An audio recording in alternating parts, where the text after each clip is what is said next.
Buong husay na ipinamalas ng Team PNP ang kanilang lakas, disiplina at koordinasyon sa cheer dance competition ng Philippine Uniformed Services Sports League 2025 na ginanap sa Camp Aguinaldo sa pamamagitan ng makukulay na stunts, routine at sayaw na sumasailalim sa esensya ng serbisyo at pagkakaisa. Patrolwoman Ivy Corporal sa report. Hindi lang sa tungkulin, kundi pati sa entablado ng talento, muling pinatunayan ng Philippine National Police ang kanilang husay at galing.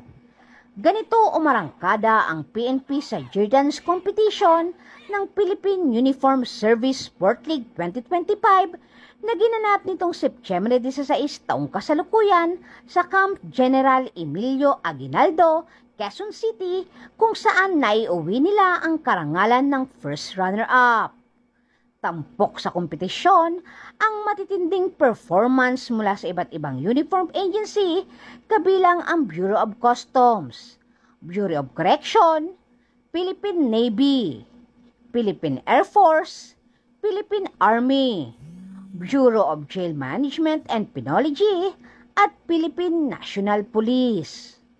Sa kanilang pagtatanghal, ipinamalas ng PNP ang kakaibang energy, disiplina at teamwork na umani ng palakpakan mula sa manonood at nagbigay daan upang maiuwi ang kanilang ikalawang pinakamataas na pangarangal. Higit pa sa makukulay na sayawan, ang nasabing paligsahan ay naglalayong palakasin ang camaraderie, sportsmanship at pagkakaisa sa pagitan ng uniform services.